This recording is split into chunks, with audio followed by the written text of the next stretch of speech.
This is Bumping Into, where we have interesting conversations with people from all walks of life. Apparently, they don't make good bands anymore, but failure to look is failure to find. This is Backstage with new Australian rock band Avalanche on their 2021 East Coast Tour. This is Bumping Into, Episode 2. G'day guys, welcome to Bumping Into Episode 2. This one's out on the road, so it's going to be a little bit noisy, a little bit rougher.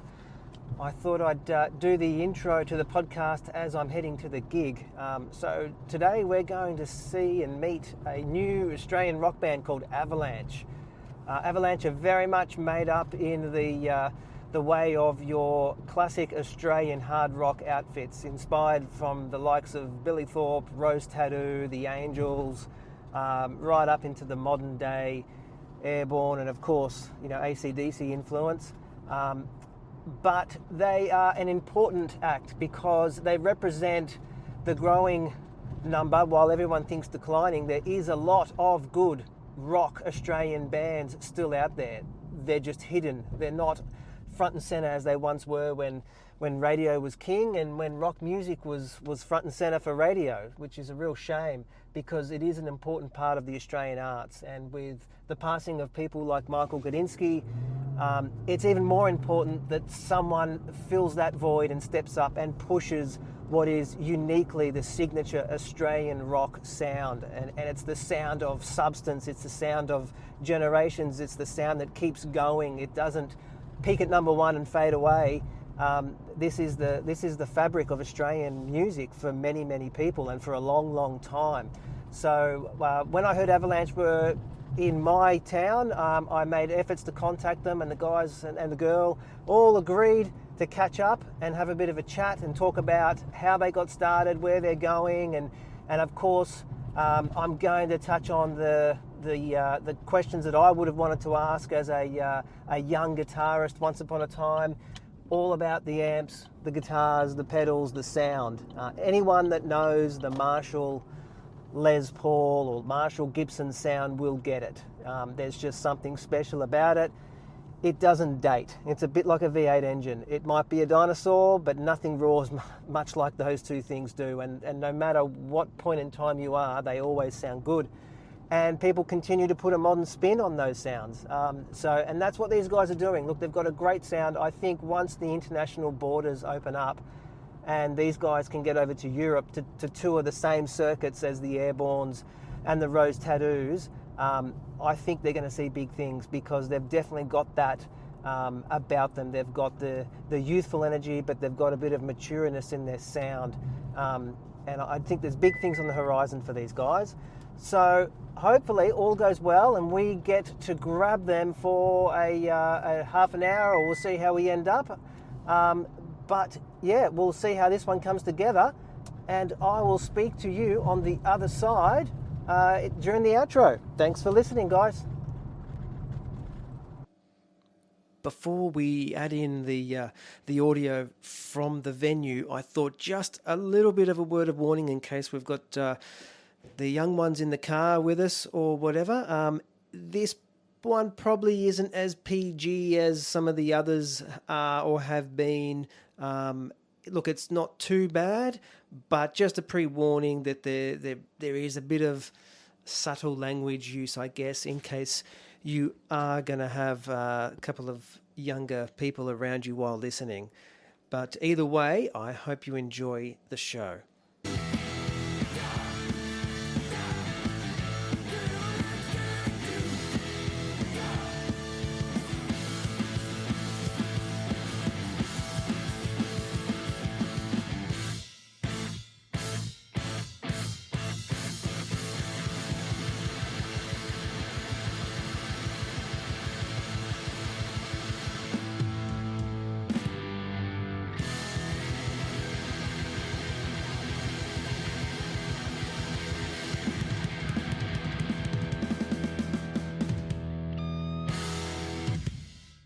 man, you really look like this YouTuber. I do look a bit like him. Yeah, I do. Daniel Bell. He's a fucking. He's a mad YouTuber. He's got a bigger forehead.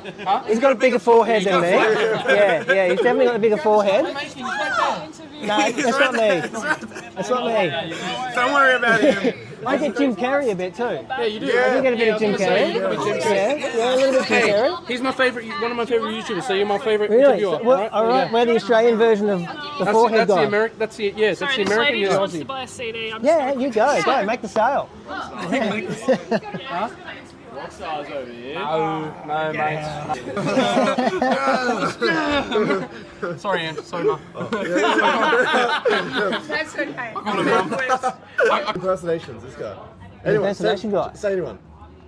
I can't do anyone. Talk about Don't putting believe him this on guy. the spot. Sylvester Stallone. Nick.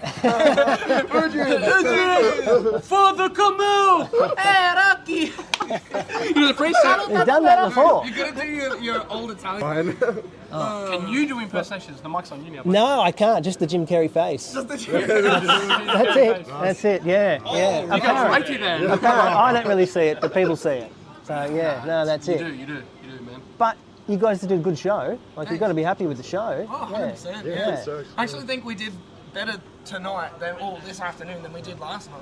Yeah. Oh, look, it's There was Really? still that same energy and shit, but I think we were just a bit tense last night. We were like A little bit nervous, you know, yeah. a bit nervous. It's our first Queensland show or whatever. Yeah. And then like coming into this show, I was like, is my voice gonna be okay? 100%, but it was no, fine. I feel like it was better than last night. if Yeah. anything. Like, yeah. Warmed up. How did it sound from the outside, like from the crowd? Oh, look, it sounded good. There's definitely, you guys are too big for that stage and too loud for the room, but that's, you know, you need stage volume to shape the sound. That's what it's about. So, You know, we got a song called Too Loud, Too Bad. So well, there you for go. people who don't We like, don't like it. fuck off. But you need it. You need that. And that's, I've got a tip for you guys. Strap locks. Oh, It's gonna that was try to do this nightmare. sick fucking jump I off got- the stage. in my head I was like, and this is just gonna be lost his sick. strap. Oh, It's shit. gonna happen. Jump off. It sounds like You're like, it's gonna be so I did see it and it cut out. Yeah. Strap just dropped. I was like, oh fuck. Yeah, I saw it. Yeah. That was a fuck up. Yeah. Do not do that. That's It was awesome, man. It was awesome. Yeah. In my head it was I cool. was expecting it too, because it's like out of nowhere, we were all like, yeah. Oh shit, he's coming! We all just like jumped out of the way. It's higher than I thought as well. I was like, oh shit. But you recovered quick. Yeah. You recovered quick. There's little downtime. You went straight back in. Yeah. No, it was fine. Crazy concept. I was half expecting the same thing from the Paddle show. We did a show Your in place was cooked. Paddington RSL down in Sydney. That Oh, was yeah, like yeah, our yeah. EP launch. And that was like, it was a massive Jenner. Yeah. And we did really well with tickets. Like, it was about 130, 140 people all up. But it's a big room. So like it still seemed like there was like a lot of space in the Even though thing. there's a lot of people, a lot of space. And Yeah. this guy jumps up on stage when we're playing and fucking stage dives into the I crowd. saw that on Facebook. And he landed on his head twice. And he did- 'Cause so he did it again. twice. He kept doing it. And he just absolutely axed himself both times. Well, he must have had a good time to get up and do it again. So, Oh, it was yeah. such a fun gig. Yeah. Paddington, mate. But can I take you back to the start? Yes. So, obviously, I'm sensing the influence of the very early 70s Australian Sunbury type sound. Yeah, It's yeah. funny you say that, 'cause one of my favourite albums is Really? Billy Like Thorpe and the Sunbury in Aztecs, 72. Flight at Sunbury. Mine too. Yeah. So, no. And he loves Oopu Padu, that's his favourite. Well, I think I look Do you like know- it. I think I look I like think he looks like you him do too. actually, I you had look the like pig young Billy tails, Thorpe. You if I had the do. pig You tails, do, I'd be yeah. like, In the, that's Billy Thorpe. that Thumping Pig album that he had with, yeah. But what surprised me about Oopa Badu, so if you look at a lot of bands, when some of the old guards dropping off, like the Screaming Jets, they sort of do a few covers during the show at the end. No one's done Oopa Badu. Yeah. And I was expecting someone like Airbourne to do it Yeah. because they would really have that fat grunt behind it. But I reckon you guys We've I've got a bit of tossed Oopa it Badu around. in it. We've tossed it around Really? a few times. We might. Just because that like opening like Yeah. would be such a cool thing Yeah, to do with the definitely. We're crowd. actually, I don't know if you know, but we took our name from the band Avalanche from the 70s. His dad was the singer of that band. Really? And I saw a poster the other day that had them playing with Billy Thorpe Yeah. at some gig. Like, Yeah. he always says to me, he's like, oh, I play with this, I play with them, I play with them. I'll And try it's and like, find it and I'll send it to you. But we're working on one of their old songs. Really? Yeah, we're trying to do a cover of one of their old songs. Oh. So Sweet that- Baby Brown Eyes. Well, I reckon if you guys look up the way Billy Thorpe did, I was a huge Billy Thorpe fan. I was the pest. But when he came back to Australia in '94, I was 14 years old, and I followed him made the old man drive me from venue to venue because I saw him on Hey Hey It's Saturday, and I was like, shit, what the hell is that sound? I've never heard anything like that before, and that was it. I was hooked, and I studied that sound, and it just dove as deep as I could to getting that sound that he had. Ended up going to the gigs, ended up meeting him, then ended up going to the gigs before he would come in. But if you look at the show he did for the Adelaide Grand Prix, he did Oopappadoo there.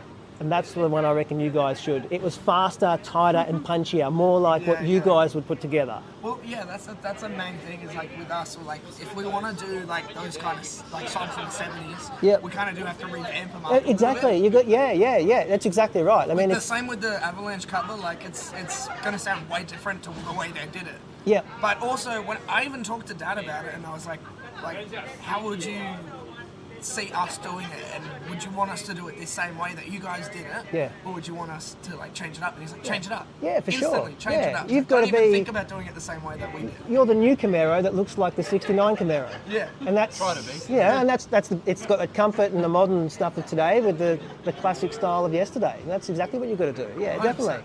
So who, apart from Billy Thorpe, which obviously is the big one, did you guys ever? You probably wouldn't have seen him towards the end of his career. We're a bit too young. Unfortunately, we are a bit too Yeah. young. Have you seen the Lock Up Your Mother's live album that he's released, that Gil Matthews has released? I think I'm pretty sure I have. Yeah, so Gil Matthews was a drummer, and he's re-released all of the recordings from their tours they did in the '90s. And that's I've it. seen that floating around, but I can't say I've listened to it yet. Well, it's not on iTunes. You've got to Yeah, buy it, yeah. which I'm assuming is because probably iTunes you don't make much money when people buy your stuff from there. Can I grab a t-shirt? Yeah. I'll be back. That's all right. Alright, I'll just replace it. It's alright. You don't have the charisma. Avalanche band had Jeff Cox as the drummer. And Jeff Cox was best friends with Billy Thorpe. Really? And Jeff Cox and Billy would is do my a mum, by lot the of way. stuff. That's your together. mum. Oh, And I knew Jeff for about 8 years before I met my husband Adrian. right. And so I knew Billy through Jeff Cox. Oh, wow. Because Billy would always stay at Jeff's place whenever he was in Melbourne, and Coxie had his own pub in South Melbourne called the Roxy. Coxie's at the Roxy, you know, Right. and he had his own band there. Then this was after Avalanche. Oh, geez. So there's DNA. Yeah. There's actual, not just listening to a CD, there's roots. And I used to manage the Roxy one night a week, as well as do acting roles and stuff, commercials. I was on TV every day for 15 years, Really? promoting different shows, Wow. different products like Cabby Rose's chocolates. That was on for 15 years. Jeez. Wow. That's really exciting. So that would have been, in the late 70s then? Yes, yeah, and 80s. I worked with Paul Hogan and Nicole Kidman. I also did comedy skits with Bert Newton on the Don Lane Show, and my Jeez. last role was as a policewoman on Australia's Most Wanted in Sydney. Wow. Jeez. Wow. But yeah, that's really cool. And Dad also helped me like with a lot of my singing. So okay. that's why we sort of wanted to run with the name. Yeah, You yeah. know, it's sort of like passing the torch. Yeah, that's perfect. Yeah, he still plays in cover bands and does every now and then jumps up on the pub stage with the band that's playing. Yeah, yeah. Scares the shit out of everybody. That's really cool. But Yeah. no, that's really the reason why we wanted to carry it on with the name, and as well as like nothing else really stuck. Sorry. Yeah. I always wanted an A name as well, like AC/DC, Airbourne, Aerosmith. A always seemed like a good letter to me. Yeah. Be right up against the greats. Yeah. And Yeah. whenever A's always listed first in anything. Whenever as you do well, so anything. it's- Yeah. Alphabetical. Yeah. Yeah. Tactical. That's really cool. So, who else, apart from Billy Thorpe, shaped the sound? It was mostly AC/DC. Let's be AC/DC, real. yeah. Like, that's the reason these two came together, which was the beginning of the band. Like, I met him when we were both in high school. Okay. I knew how to play every AC/DC song on guitar, and he knew how to play every AC/DC song on drums. And I sort of met him through his sister who I went to school with, and we just started jamming together on AC/DC. Right. And then wanted to form a band. And And then I came in later after you guys finished high school. And then Arthur came in. You know what's that. funny? It's funny because we were looking for bass players, right? And we were looking for bass players, singers, and another rhythm guitarist. And at one point, it was just Veronica on guitar, me on the drums, and Stephen just singing. And I heard Stephen over saying, "Oh, I used to play guitar and shit like that," and we couldn't find a bass player. So I said, "Why don't you jump on bass? I'll go get mine from home." And then Veronica, I didn't even have a bass at the time. Yeah. I mean, I played guitar for like 10 years prior. Yeah. And like I played bass every now and then. Like I knew how to do it. Yeah. I did a bit of a diploma at TAFE in music as well. So I have a bit of theory behind me as well. Yeah. I could definitely do it. But yeah, I had no equipment or anything. When I first joined the band, I was like, I'm a singer. Yeah. Because in the last band I was in, I was just a singer. I was like, I just wanted to sing. And at first, when we couldn't find bass players, I mentioned to V, I said, "Fuck, we should put Stephen on the bass." And she goes, "Oh, he probably wants to play guitar. I don't know if we should do it." And I go, "Fuck him, we'll do it." Yeah. Let the bastard play. I guess we had in our heads originally that we should be a 5-piece, like we should have just a singer, 2 guitars, bass. But obviously it just worked out the way it did. I'm happy with the way it is now. And now Yeah. he does it to this Arthur, we very day. forgot we had attention The Arthur. funniest thing about that is like, I was a bit on the edge. I was like, oh, I don't know if I want to do this because I've always found that when playing and singing Yeah. together, something always like takes away from the other. Misses out. Yeah, And for like, sure. I never wanted to be like, oh, like playing a show and be like, oh, I couldn't do that because I was playing, or I couldn't do that because I was too busy singing. Yeah. But when I started playing the bass and singing, I was like, Just came I together. never want to go back. Wow. Yeah, Well, it this definitely. is where I am. Like, Yeah. This is my home ground now. Because watching you play is almost like you've had someone that you wanted to be like. It's a natural fit. Do you know what I mean? It doesn't seem like you just picked it up. Exactly, Yeah, yeah. it seems like it was always meant to be. No, I'm so happy. I'd never go back to not playing bass. Some things like I believe are like destiny. You know what I mean? For sure. Like, Yeah. I do. It keeps pushing you to make it happen. Yeah. And then if we go drums, Yeah. who was your big drum guy? Phil Rudd, Phil Rudd, and Phil Rudd. So he took them all. No, it's mainly Phil Rudd, Toto's drummer, Jeff Picaro, Oh, okay. Phil Taylor from Motorhead. He has a swing, you know. I love thrash metal drumming, like Slayer, okay. Exodus, Testament, Yep. Metallica, and Phil Taylor's really the one that made the movement on thrash drumming.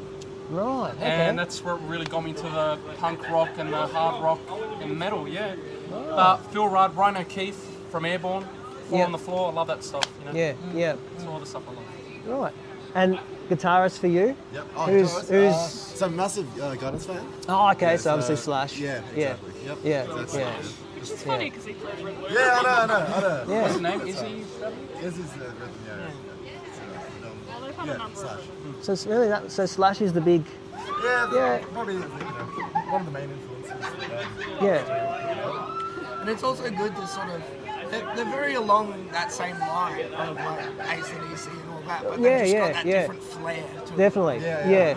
Well, that's cool to have because, like, you know, there's a few songs, like Permanent Ink, I would say, is a lot more towards Guns N' Roses than it is AC/DC. Yep. And it's nice to have that sort of different flavour. Yeah. In amongst the Except Guns mix. N' Roses tend to do a lot of extra stuff, like orchestras and this and that. Yeah, And we've always, yeah. I mean, we don't really have the budget to do that now, but we wouldn't want to do that anyway. We just like to keep it to just guitars. It was only like instruments, about a and month or that's it. two ago that we got our first pedal, which was a tuning pedal. Really? Yeah, I don't really like using. Well, none of us really use pedals or anything. That was my like next that. question, is the gear. So obviously as a 15-year-old kid, that was the first thing I was always asking people is, what's the strings, what's the picks, what's the pickups, what's the, everything. Chasing that tone. So are we giving secrets away or are they closely guarded? Well, I recently just got a new amp actually. I had a JCM 2000 for the last couple of years. Yeah. But I recently came to a 1959 Like Flexi the Marshall, Super Lead type. original Super Yeah, Lead, yeah. It is. It is awesome, and I had It this. just kicks the 2000s It ass. does. It so does. Yeah. It's a phenomenal guitar. Well, It's like, when we had the 2000, Yeah. she had the Schaefer pedal. Oh, okay. So yeah, Schaefer yeah. was a wireless system that Angus would use way back Schaefer in like the Vega. 70s and 80s. Oh, right, And a lot of okay. people said that it actually boosted his tone, Right. and that's why he got such an incredible tone. And there was a super fan, because Schaefer went out of business and they shut up shop like in the 80s or whatever. So someone's done And a. there was a super fan of AC/DC's, and he restarted the business, got the name and everything, and turned it into like a few different things. So he turned it into like a sort of pretty inexpensive pedal. Yep. And then he brought back the actual wireless system, which is like a couple it's a of couple grand. shit, so it's not cheap. I went And with the pedal. 2000, we got the pedal just to, that was the only pedal we would ever use, just because it needed Just that to little boost the extra tone. boost. I Just to wouldn't push use it, it yeah. as a pedal though. I'd just leave it on the whole time. I was going to Yeah, say, like it because was yeah, more like a tone thing. But now that I've got this one, I don't even need it. Like don't this even amp need is like the tone I've always it's wanted. what I'm you've really got happy what you with it. always wanted. And I've got a few mods on it too. Because obviously that kind of amp, like you have to have it turned up all the way for To it get to the sound good. out of But it? obviously with Yeah. the dive bars and smaller venues that we sometimes play, Yeah. that's not practical. So I took it to this guy called Pete Reynolds in Windsor in Sydney, who's just the best in Sydney for amps. A And lot he of just- bands are Yeah. very knowledgeable of So it. he Like, tricked it out for me we've and talked to just- bands and be yeah. like, oh, we go to Pete, and they're like, oh, so do we. Wow, So okay. he just made it like the tone is 100% there, but he's added it so I could control the volume and control this. Geez, and that's that. really good. Yeah, It's yeah. perfect. Because that's always an issue, is they don't sound good until you're well over 5. Yeah, And then you've got people with their ears pinned up against the back of the room. Yeah. I'm still fiddling with it. I still don't think I found a sweet spot, but it's still amazing. Way better than Oh, 2000. I love it. This is the best amp I ever have. I hope I And don't actually, blow for it this, up. for this tour, we actually did a lot of upgrading for our equipment. Like, I was playing this absolute no-name bass for the first 2 years. It was like a couple of $100. Yeah. Got the job done. A lot of people would actually be like, that's such a cool bass, like, for what it is. And then this year I was like, nah, like, let's try and go more professional route.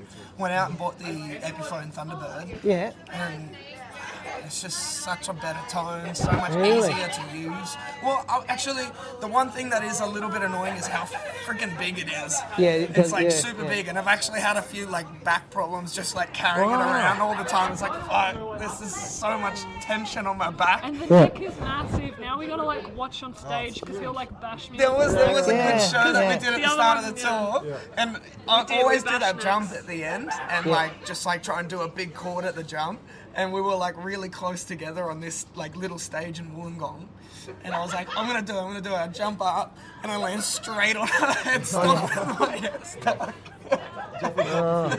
We're better with measuring the distance between us now. Well, that was the first show I'd really used it in, so I was like That's still fair getting enough. used to the different Yeah. size because it's about twice the size as my last one. Wow. Just in length. Yeah, yeah, And yeah. it was like, yeah, it was a big getting used Fam, to. stop it. Yeah. Wow. And same with the head, I just bought that hard key 5500. And the reason I got that was like we practiced at a studio out in Wetherill Hill or Wetherill Park. Wetherill Park. And he had the same head. And when the head that I was using, which was an orange Terra 500 or something like that, it was in the shop because it was something that screwed up with it and I needed to get it fixed. And so I went in and I just rented this dude's head, and it was a Hartkey 5500. And I was like, started playing it in the room, and I was like, wow, this is so much better than what I had before. And I liked it so much that week I went out and bought it. Gee. The same sort of And now it's the staple of Yeah. Came with a road case and everything. I was like super stoked with that. I bought my head like just a week after he bought it, and it was a very impulse buy. But I had been meaning to get a head for a while, and apparently it used to belong to Dirty Deeds, the Australian AC/DC tribute right, show. yeah. But they had done some weird mods to it, like they added way too much gain and overdrive to it. So that's why Pete kind of brought it back to the original tone, original sound. and then added the master volume for me and a few Yeah. other things. So Yeah. but yeah, I don't know. It's funny because AC/DC doesn't use a lot of gain, and we don't like using a lot of like overdrive distortion. We just like more the of a gain natural to come sound. from the volume Yeah. and from the tone Yeah. itself. So But in saying yeah. that, we have seen Dirty Deeds play, and their tone is spot on. Really? Yeah, very, No, I very think it was similar. the Melbourne one. It was the Melbourne one. Because there's a Oh, Melbourne right. one, there's a Sydney I think one. there's also like two Thunderstruck There's bands. fucking, Oh, I don't know. Melbourne one and the Anyway, Sydney one. yeah. Sydney one's obviously a bit more fancy. Yeah. But That's yeah, awesome, yeah. So, how did it, like, obviously you guys are fairly new. Yeah, You haven't been I think around. we're about 3 years into the band now. So, and then The you, first year was spent like looking for a rhythm guitarist, and the first year Wow. we started really playing was I think Ryan was just underage. oh, right, so you had we to could wait only before really you could do go open into... mics where like your dad had to be there, and they were Wow, like you have to okay. leave straight afterwards. Oh, yeah, And it yeah, was like, yeah, It was yeah. a very big thing when he turned 18. She so- still gets confused to this day. Every time we go to a venue, she goes, I don't think we're allowed to play in this venue because Ryan's underage. I go, dude, we're freaking 19 now, It's man. all right now, yeah. Catch up. Yeah. He's still like 16 in my eyes. Yeah. And is it, are you happy with the projection upwards? Does it feel like you're constantly gaining ground? I mean, I think everyone got stalled a bit last year with the pandemic, but Yeah, I it mean, locks we're you up doing a what we bit. can. But our progression, just as it is, like when we first were playing, we were literally playing to about 5 people down the pub. Right, okay. And like we would still do the same shit, you know. We'd Yeah. still run around trying to make it the best sort Yeah, of possible yeah. thing that we could do. And like, I think this year we've had some of our biggest crowds we've ever played to. Yeah. We opened up the pool recently. Oh, down did in, you? Down in Okay. Sydney. Jeez, that's all right. That was just insane. There was the whole room was packed, and like you know, it was such a different vibe to like Yeah. playing to 10 people down Yeah. the pub. Well, it's a fit for you guys because there's a concert about to happen. I think they're playing with the Baby Animals, Baby the Angels. Angels, We're actually And- planning to go to that. Yeah, we want to go to that. That makes sense. You guys would be the perfect Yeah, act to have at the start of it all was that. lucky for us, but unlucky for a few other people because originally there was a few Melbourne bands playing to Yeah, open like them up. Palace And of then the the King. lockdown happened and the Yeah. Melbourne bands couldn't make it. And we just right. happened to make a good contact with Silverback Touring at the start of the year. And he was like, you guys, you're Jump on. in. Jump in. And we were like, yeah, sweet, we'll do it. Because you're on the same label as Electric Mary and Yeah, Rose we are. Tattoo, aren't you? Yeah. Yeah. So does that get you any foot in the door? Is there a thing of... Well, we've just kind of started on a distro deal, and we're like under the same label, but under a different branch of the label, if that makes okay. sense. So Right. we're just going to see what we want to. We've just gone with distro for now because that's just what worked for us at the moment. But just because we already had all our stuff, we just needed someone to distribute it, basically. But we're just see how it goes with future releases and what else we want to do. But yeah. It does have a pretty good name behind it, with Gold Moonlight and all that sort of stuff. Yeah. Well, they're pretty Got a much lot of the big only artists like. with them and that. Well, there's... The only thing I would say is they have maybe too many bands. Yeah. Well, and there's not... there's no Mushroom Records of yesterday.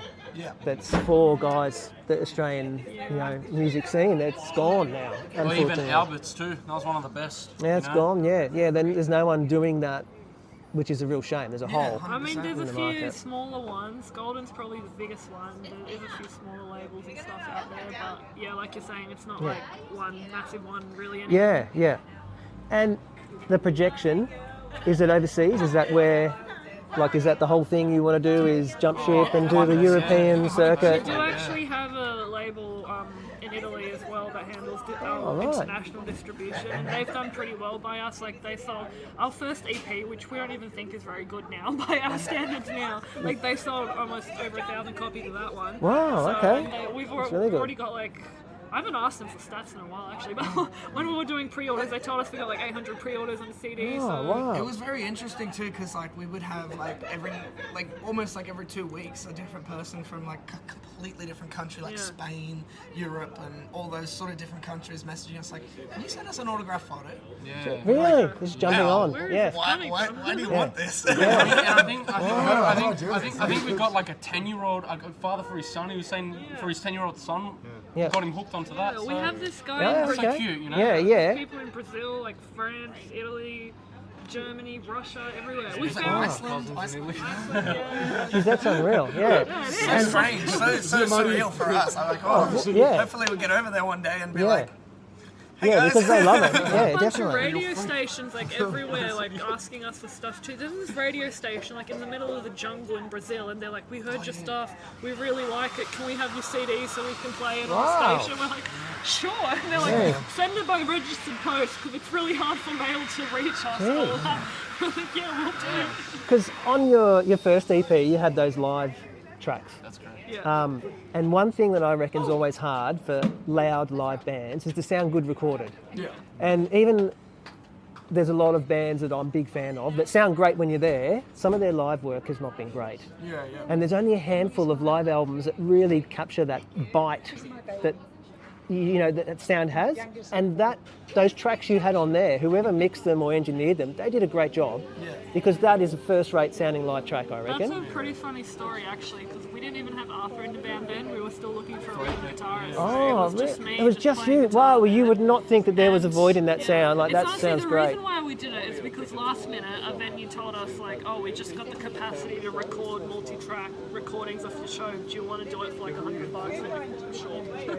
And then we weren't even going to put it on the thing, but then we got this like TAFE student actually. He was just starting out. He was like, Wow. I'll mix it all for you, no worries. Jeez, well, We did that's that, and yeah, he that did a came good job. together It was really insane. well. His name's because Jay Sides. And like like she was saying, it was such a last minute thing because like we didn't expect anything out of it. And at the time, like obviously that was the best we could do. Oh, And like he came back with the finished tracks, and we were just like, dude, that is so fun. That's so good. Yeah, Like, look, we'll that just is we'll great. chuck it on there. And like it's funny, we listen back to it now and we think, that was terrible. yeah, no, not at all. So this guy just wants to take a picture with us. Yeah. Yeah, you guys go. Yeah, look, I think you guys are doing great. And I think you're doing important work too, because there's not many people doing what you guys do. Well, that's another thing. Like I said, we've been doing this for about 3 years now. It's only just this year that we've managed to find bands in Sydney that are kind of similar. Really? Apart from them, like we've been playing with punk bands, we've been playing with metal bands, we've been playing with so many other bands, Wow. and we could never find someone doing hard rock, like straight hard rock, yeah. like classic hard rock. Yeah. Yeah, and just yesterday as well, we were speaking to Whiskey Green, who was supporting us in Brisbane. Great and they band. were saying as well, like in Brisbane, there's like 5 bands that play this kind of music. So they were really excited to play with us, who also play that kind of music. I mean, there's definitely other bands that are within the rock metal punk thing that fall under it, that work together. But like specifically this kind of No, subgenre, it's whatever definitely. you wanna call Well, it, it's like it's the foundation of it, isn't it? Like in what you guys do, it's the foundation. It's not. There's no frills attached. It's just And the best thing about it is it's got such like a multi-generational sort Yeah, of pull. definitely. Yeah. You know, because we're all young, so we'll have Except this a guy. young crowd there. We'll have a young crowd there, Yeah. but also anyone that is in that like Into it. back in the 70s, you know, Yeah. Can they're appreciate still it. gonna appreciate Yeah, it. They're still gonna love definitely. it. So Yeah. you'll have like the old dude at the back, drunk, Yeah, loving it. Yeah. and then you'll Loves have the his young rose people at tattoo. the front, Yeah. all still having a really good time. Yeah, And that was definitely. the best thing about Yeah. the Pato show that we did. They had like a bunch of seats around the back, and you had this whole like dancing mosh of young people, Yeah. and then all these old people sitting at the back. So it was Yeah. like everyone was having a good time. Yeah. Yeah. The old people would get up and dance and then sit down. Yeah.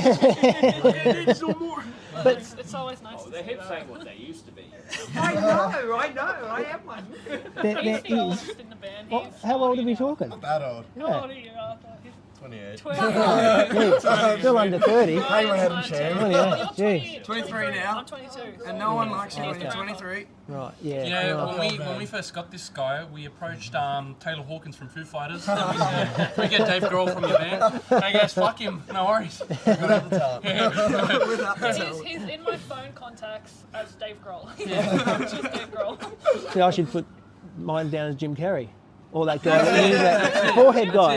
Yeah. Jim Carrey came Yeah. from America today to Yeah, interview that's right. Avalanche. Yeah. Legend, Jim Well, Carrey. I reckon that you look at over time, and even if you go back to TV, like what you were in, you had Graham Kennedy, Bert Newton, then it became Daryl Summers, then it became Rove. We had the Billy Thorpes, the Angels, then Screaming Jets, and that evolution. And I reckon you guys are in that chain. There'll be a stamp that says you're the next ones to shoot forward. Thanks, man. Yeah. No, definitely is. You can feel that. You can. They're at They that get it. stage Yeah. where they're really together. Yeah. And because they're really enjoying what they're doing, Yeah, it everybody shows. in Yeah. the audience enjoy listening to them Yep. and dancing to them and having a good time. And you're good at it. Like you are good at it. Like you've nailed the craft of it. You know what I mean? And you're at that sweet spot. And one thing that I want you to promise Because what shits me is a lot of bands, they end up imitating their songs as they get older. Billy Thorpe never did it. He kept the volume up, he kept everything the same, and if anything, he probably added more gain as he got older. But I don't ever want to see a bedroom amp on that stage. Yeah. I don't want to. You can have a slow song, but don't sing the tough songs slow. They've got to stay the same. I think we kind of go by the quote like Airbourne: no ballads, no bullshit. Yeah. You know what I mean? Yeah. That's exactly right. Yeah. We're always about just keeping that same direct sound, so we can keep that. Yeah. And the music from the past alive more. We've always said like we want people who like mosh and dance to our music. We don't want them to like walk out because they just did a slow song, you know. Look, it's called feel good rock and roll for a reason. Yeah. Exactly. So Definitely. And then you'll throw Whipper-Badoo at the end of it, and it'll be done. It's a whole package deal. 100%. I know, a 15-minute jam of it. Yeah. It's funny when we were recording this EP, we'd like record it and it'd be like some crazy BPM, like really fast.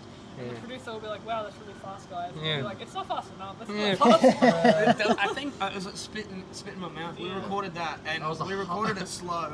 Well, it was fast. It was fast. But then it was we were slow like, for us. no, we need it faster. So we re-recorded in the studio at the time to make it faster. And then I still to this day think it could be a little bit faster. It could be a little bit faster. And I think the secret is because you've got that not too much gain. Yeah. I mean, I like the JCM 800 sound because it's a bit more gainy than like the super lead. Yeah. But for what you're doing and the speed it's happening at, those Marshalls that you've got, they keep it bright and tight enough that it doesn't just become a mess of noise. Yeah. So I think you've nailed one it. of the mods, I've got a little switch on that adds just a tiny bit of hair in it, like a tiny bit of JCM. Oh, okay. Yeah. That's something secret. Little secret, little trade secret. Yeah, well, that's unreal. So. Yeah. Well, if it wasn't so expensive to send a big Marshall head down to Sydney, then that's where mine would be on the way down there now, getting that same mod. But yeah. No, that's unreal. You guys know. I appreciate your time. It was a really good gig. Yeah. Thank you very much. Thank you so much. I really enjoyed it. Thank you very much. Thanks so much. Thanks for sticking with the podcast. I know the audio quality wouldn't have been perfect, but it was exactly what I wanted it to be. It was bumping into a group of people doing their craft, doing it well, and in location. We're at the Vinnie's Dive Bar in Southport. It couldn't have been more true to the format. Now, I don't want to take anything away from the other band members or Arthur on rhythm guitar there, because all of them are outstanding musicians in their own right. But I do have to make a special mention after that performance to Veronica Campbell on lead guitar. She is a star. She doesn't know it yet, but she is a star. She is ultra talented, just magnificent tone.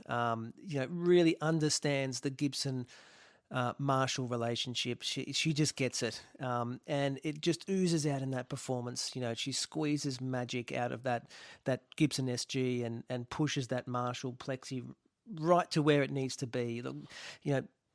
Marshall should be sending her a thank you notice for how well she manages to push tone out of that thing. So a special mention to her and how talented she is. She's every bit as deserving as and every bit as talented as someone like Laura Cox, the internet sensation guitarist from France. Who has risen to fame and got her own pickups, and just by putting YouTube videos on of her playing, Look, what I want to do is I made a few notes after I'd done the intro. I walked into the show. The last band had just finished. Unfortunately, I missed them. But Avalanche were just about to start coming in and setting up. The first thing that struck me was the rawness of it all. I got there just as the last band was finishing. The venue is great. It's a little dark, narrow room, brick walls all round, divided into two sections. The stage is small. It occupies the width of the first half of the room. The guys were bringing out their own equipment and setting everything up.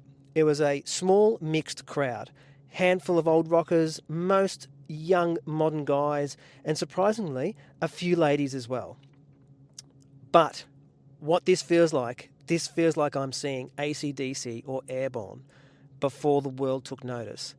There's the small sweaty room, the tight black jeans, even the black bra, the Marshalls, the absence of arrogance about it all. There's no filters, it's raw, it's straight off the stage. It's how it used to be before technology and work health and safety got in the way.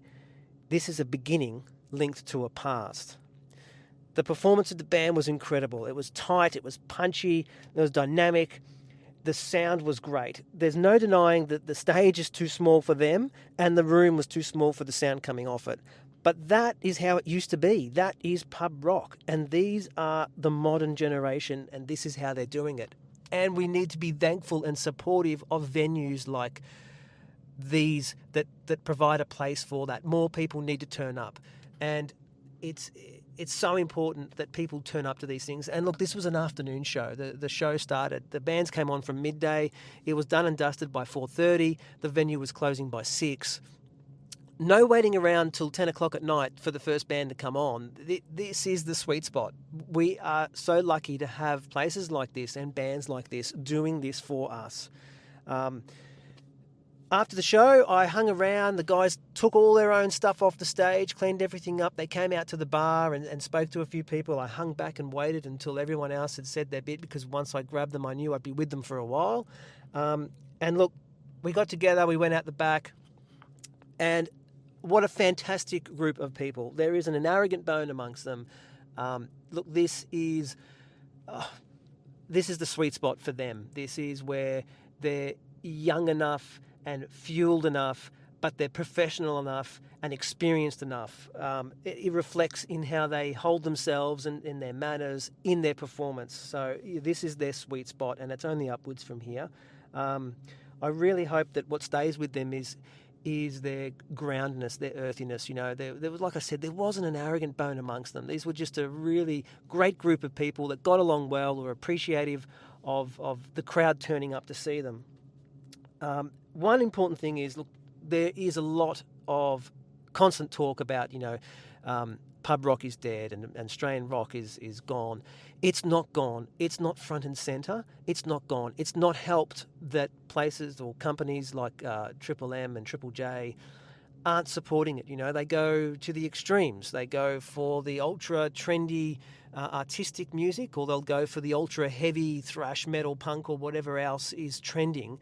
And you're straight down the road, no frills, rock and roll, misses out. And look, these guys, they're the blueprint, the foundation. This is the groundwork of Australian rock music. This is where we come from, and I hope it's where we're going. And it's important. And there's a few really good Australian bands out there.